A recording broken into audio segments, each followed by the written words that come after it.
اور محبت و عقیدت سے بھرا دل چاہیے۔ مذہب سے لوگوں کے ساتھ ساتھ تاریخ اسلام اور اسلامی روایات سے بھی گہری آگاہی ضروری ہے، تب کہیں جا کر دل کو چھو لینے والے کوثر تسنیم میں دھلے ہوئے اشعار لبوں پر آنے لگتے ہیں، اور عشق و محبت کی تاثیر، جذبات و احساسات کی وابستگی کی کیفیات دوسروں کو بھی جھومنے پر مجبور کر دیتی ہیں۔ علاقہ رائلسیما میں غزلوں، نظموں اور دیگر اصناف کے مجموعوں میں تقریباً ہر شاعر نے حمد باری تعالی، نعوت صلی اللہ علیہ وسلم اور مناقب ادباً، احتراماً اور عقیدتاً ضرور کہے ہیں جو ان کی مذہبی وابستگی اور محبت و عقیدت کا پتہ دیتی ہیں، لیکن یہاں ان شعراء کا ذکر مخصوص ہے جو علاقہ کرنول سے تعلق رکھتے ہیں، یعنی اس علاقے میں خانوادہ سید شاہ عبد اللطیف قادری رحمۃ اللہ علیہ اور خانوادہ سلطان شاہ قادری رحمۃ اللہ علیہ بہت مشہور ہیں۔ پھر نوابان کرنول بھی نہ صرف خود اچھے نعت گو شاعر تھے بلکہ وہ کئی شعراء کے سرپرست بھی تھے۔ اس کے علاوہ علاقہ کرنول میں چند ایسے شعراء بھی ہیں جو دیگر اصناف کے ساتھ ساتھ نعت و منقبت کو ہی شعر گوئی کا اصل مقصد زندگی کی کامیابی اور گناہوں کے نجات کا ذریعہ تصور کرتے ہیں۔ ان شعراء اکرام میں خاص طور پر حسان دکن قاضی کریم الدین رحیم نندیالی، امیر ثانی عبد القادر آزاد، عبد الکریم توقیر کا نعتیہ دیوان کے علاوہ عبدالسلام صاحب سلام ادونی کا طبعزاد مرتب نعتیہ دیوان، بہار مدینہ، عشق رسول اور حب نبوی کا ایسا گلدستہ ہے جو قاری کو روحانی کیف و سرور اور تسکین قلب کا سامان مہیا کراتا ہے۔ علاوہ ازیں خانوادہ لاؤبالی کے چشم و چراغ جو حضرت شیخ عبد القادر جیلانی رحمۃ اللہ علیہ کے سلسلہ عالیہ سے ہیں، اور رائلسیما کے ادبی حلقوں میں ایک معتبر نعت گو شاعر، بہترین محقق و نقاد اور نثر نگار کی حیثیت سے اپنی شناخت بنانے والوں میں سید عارف نعمانی ادونی، ولادت 1944 عیسوی ہے۔ آپ کے کلام کے 4 مجموعے جو نعوت و مناقب پر مشتمل ہیں منظر عام پر آ چکے ہیں۔ پہلا ہے کعبہ دل 1984 عیسوی، دوسرا ہے آئینہ قلب 1992 عیسوی، تیسرا ہے پرے جبرائیل 1997 عیسوی اور چوتھا ہے بیاض عشق 2005 عیسوی میں منظر عام پر آئے۔ اس کے علاوہ آپ کا شعری مجموعہ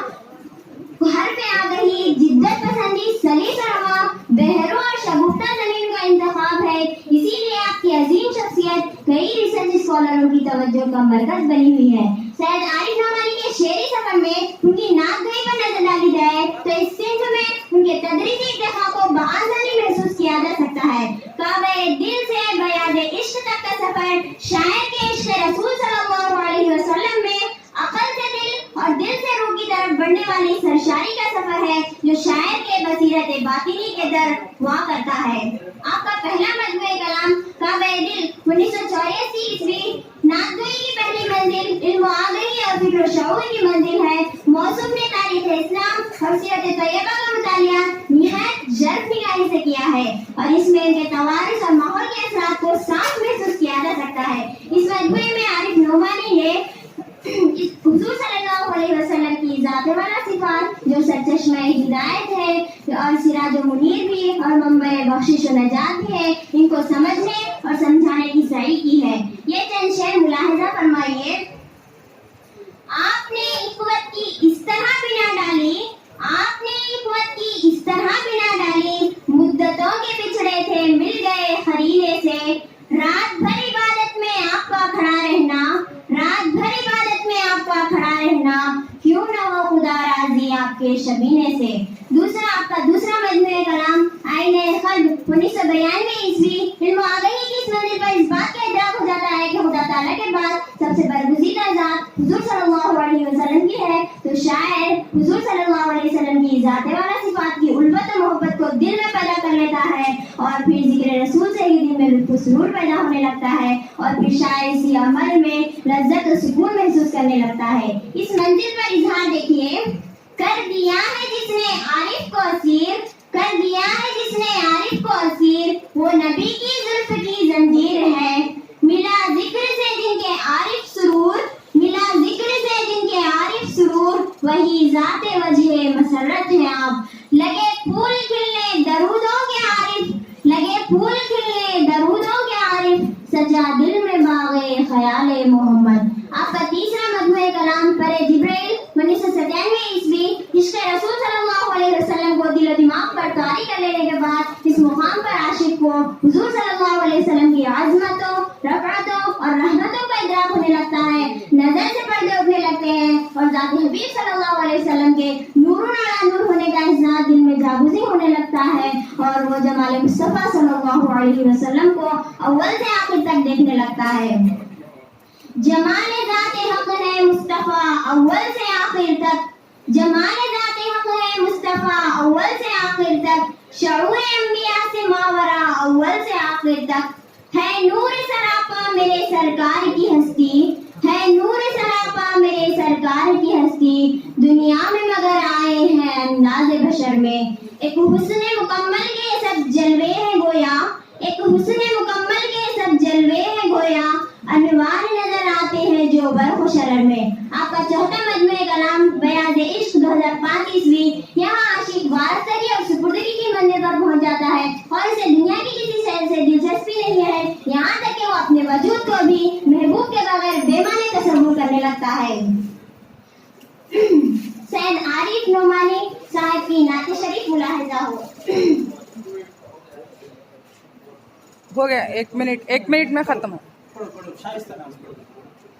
دل سرکار کی الفت کا خزینہ نکلا، اب میرا سینہ میرے کام کا سینہ نکلا، منبع نور مدینے کا مدینہ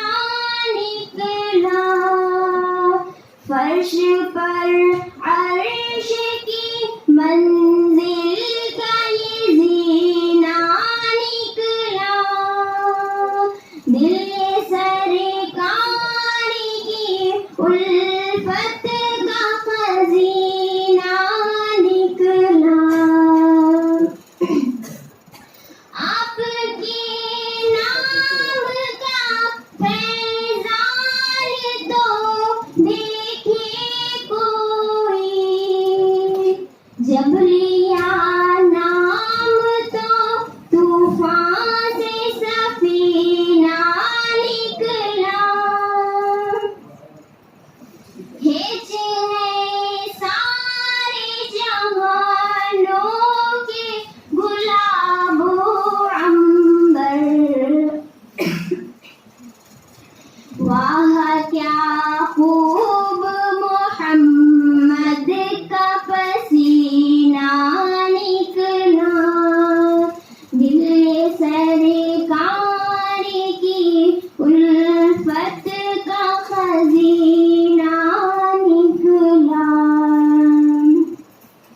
فضل و فیضان سمجھتا ہوں میں سرکار کا یہ، نعت گوئی کا جو یہ مجھ میں قرینہ نکلا، مجھ کو سرکار نے بخشی ہے بصیرت عارف، شکر خالق ہے بڑے کام کا جینا نکلا، دل سرکار کی الفت کا خزینہ نکلا، اب میرا سینہ میرے کام کا سینہ نکلا۔ آخر میں سیمینار کے سرپرست اور منتظمین کی میں تہہ دل سے ممنون اور مشکور ہوں کہ انہوں نے اس خاکسار کو یونیورسٹی میں اپنا مقالہ پیش کرنے کا ذریعہ موقع عنایت فرمایا۔ وآخر دعوانا الحمدللہ رب العالمین۔ السلام علیکم۔